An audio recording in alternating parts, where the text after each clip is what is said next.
Welcome back to the Casual Tech Review channel. And for today's overview, first impressions of the Asrock 7900 GRE Steel Legend, and a comparison to my previous graphics card, an XFX 6700 XT. So stick around.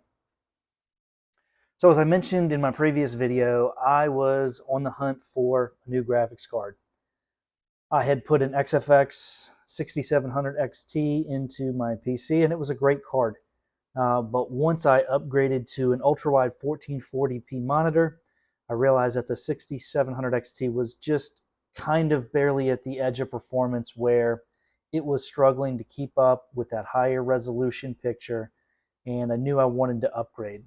The problem is there was not a great choice in the price range I was looking at that was a perfect fit for me.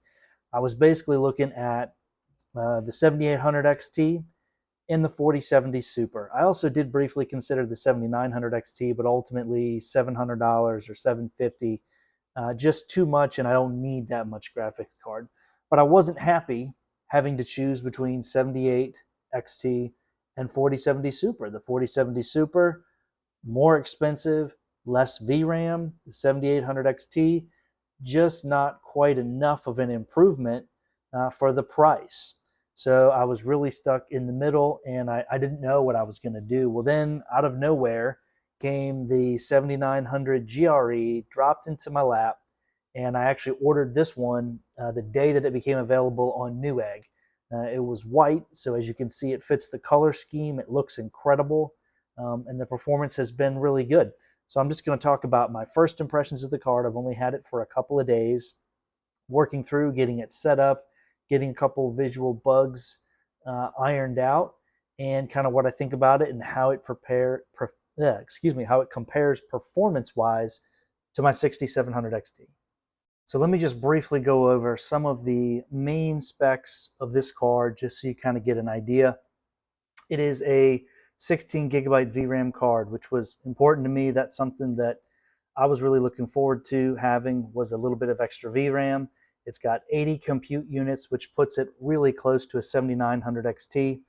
The area in which they look like they saved a little bit of money with this card is on the memory. So the memory's actually been slowed down quite a bit. The memory is going to come out to a clock speed of 2250 megahertz out of the box. You can boost it a little bit, but that is one of the downsides of this card, as it does run a little bit slower. It's got a TDP of 260 watts, so you're going to want a 700 to 750 watt minimum power supply to run this thing. I've got a 750 watt gold, and I haven't had an issue so far. I chose this one in particular because it's white. I have a white themed PC, as you can see here. It looks tremendous in there, and it was the only white one that was available. The other one that was potentially going to be on the market is the Sapphire Pure. I kind of just wanted to give this one a try. The Sapphire Pure hasn't become available yet, and I've heard really good things about Asrock cards, particularly of late, and you can see it looks really, really great. It's got some black and some gray mixed in, a solid metal back plate, RGB fans, which you can turn the RGB off, but I don't mind it. It doesn't bother me. It's very thick, and it has a very substantial cooler, which I like that quite a bit. The overall length of this card is 304 millimeters, takes up about 3 slots in the back for the PCIe covers, and it is pretty heavy, so you probably will want some kind of support for it as well. So as far as testing this card goes, what I wanted to do was run it through, or both of the cards, through a series of benchmark programs. I don't do a lot of gaming, so I don't have a lot of the modern fancy games to give you the benchmarks off of, but I will use some of the more common benchmarking programs like Cinebench, 3D Mark Firestrike, and TimeSpy, as well as Superposition, just to kind of give you an idea of how the cards stack up against each other. And I'll also show you the thermal performance, which is something that I'm always trying to stay on top of.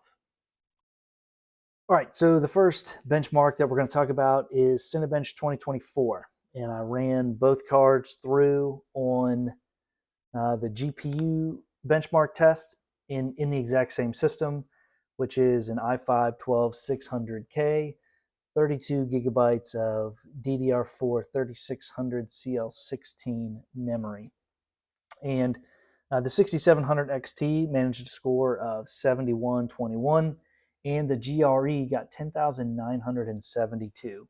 So that is roughly only 65% of the performance of the 6700 XT. So the GRE is a whole 1.5 times faster than the 6700 XT. But what was really surprising to me was the efficiency of it. As you can see here, the temperatures on the 6700 XT, the hotspot got up to 66 degrees, and the GPU itself was 51.4 degrees during the 10-minute test.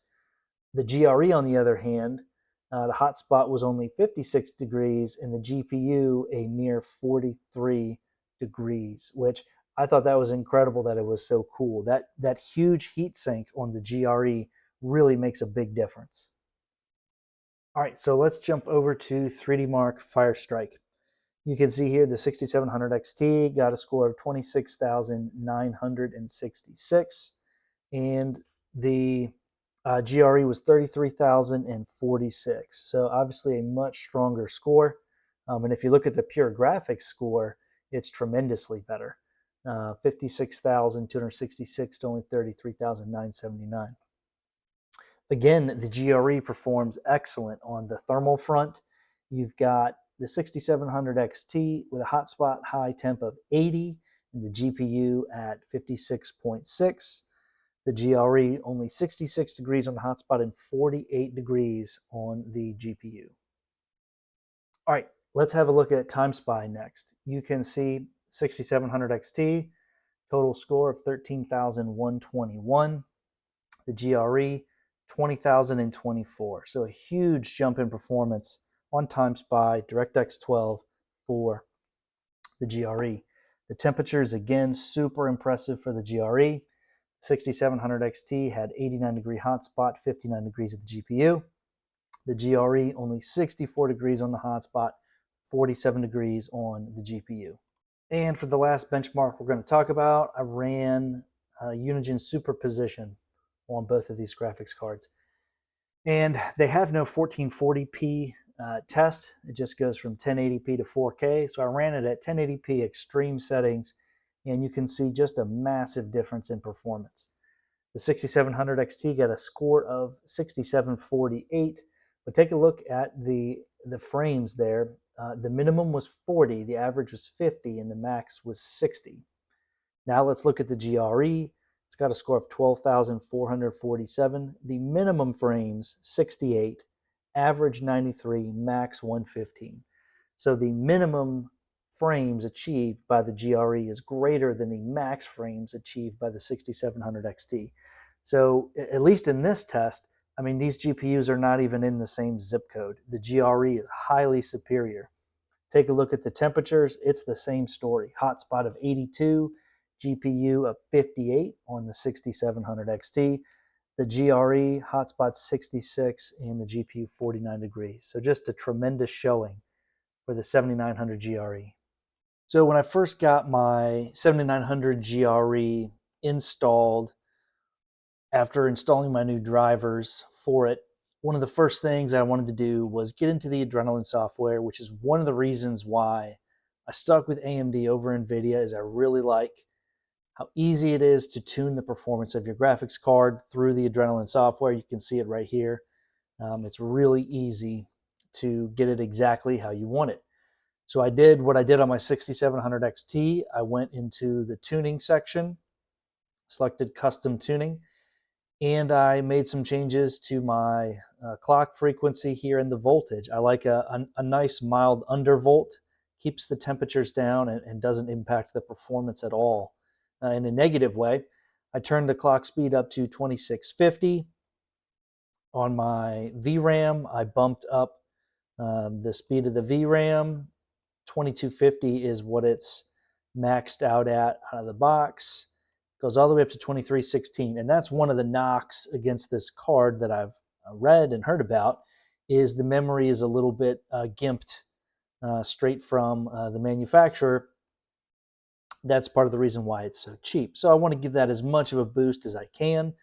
Boosted it all the way up to 2316 megahertz and adjusted from default to fast timing. But what I noticed was when I made all my changes and started to try out some different programs, I was getting some weird artifacting and just some straight up crazy uh, visual issues. So I rolled it back to default, checked everything. It ran all the benchmarks fine. It was performing great.